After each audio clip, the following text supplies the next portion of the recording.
Chris Terry and I had finished the script for Justice League before this movie came out, right? So that script was done. Movie came out, and some people didn't like the movie. A vocal minority. and so I was asked by the studio to like say, hey, you can't, there's a lot of stuff we don't want you to do from that script. So we did a rewrite, right, of the script. So the original Justice League that Chris and I wrote, we didn't even shoot.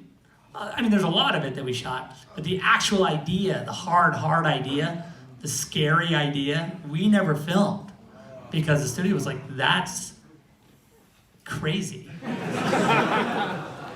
And we were so insecure at the time after this movie came out, we were just like, I guess it is crazy.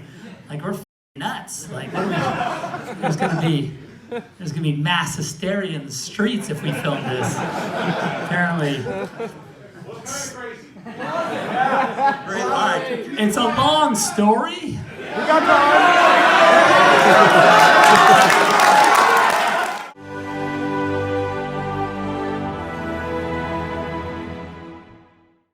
Alright, what is going on, guys? It's Tazz here, and welcome back to the channel. Now today what I've got for you guys is another piece of just ridiculous news that I never thought I'd see confirmed, let alone cover here on the channel. And that is of course today's announcement that Zack Snyder's original version of Justice League will finally see the light of day coming in 2021 exclusively to the HBO Max streaming service. This is just insane, thinking back to 2017 when the theatrical cut of Justice League hit theaters and we were all excited, only to leave the theaters disappointed that Zack Snyder's original vision for the film seemed to just get buried under unfortunate behind-the-scenes events, studio mandates, directorial changes, extensive reshoots, and who can forget the horrendous way they tried to cover up Henry Cavill's King stash with some pretty dodgy CGI. But now it seems like after almost 3 years of the hashtag Release the Snyder Cut movement online, fans are finally getting what they cried out for all those years ago. It's very rare to see something like this pick up as much traction as it did, especially when it comes to different versions of a movie, and we're not just talking about a director's cut or an extended cut here.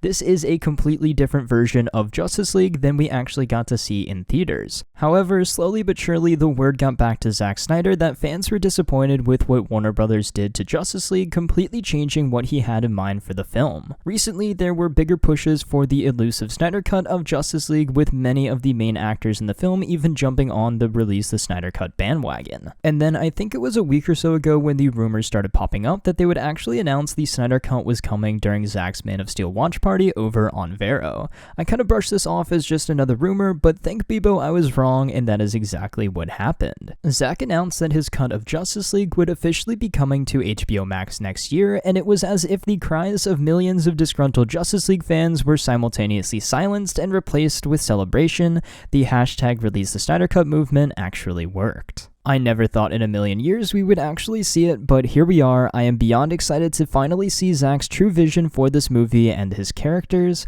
I was one of, I guess, the minority that really loved Batman vs Superman, and I thought Man of Steel was great too. I really enjoy Zack as a filmmaker and have grown to really appreciate his craft. I feel like he brings something very unique to the superhero genre in the way he makes his films, frames shots, makes everything very gritty and realistic, and I just can't wait to see his talent brought back into Justice League. Now, when all of the behind-the-scenes drama happened during the original filming of Justice League, Snyder had filmed a big chunk of the movie before he unfortunately had to step away from the project, so it has been said, according to The Hollywood Reporter, that it will take about $20 to $30 million to finish up Zack's version of the movie, and it will sit somewhere around a 4-hour runtime, or could possibly even be turned into a 6-episode series. Would much rather just have the full-on 4-hour movie, but that's just me. So overall, this news is just completely insane. It came as a huge shocker to me that the Snyder Cut was actually happening, and I just can't wait to see the finished product and Zack's vision for the Justice League fully realized in 2021. But with that said, I want to know what you guys think of this news down there in the comments below. Did this announcement come as a surprise to you? What would you like to see from Snyder's version of the Justice League, and are you excited to see this movie in the way it was originally intended to be?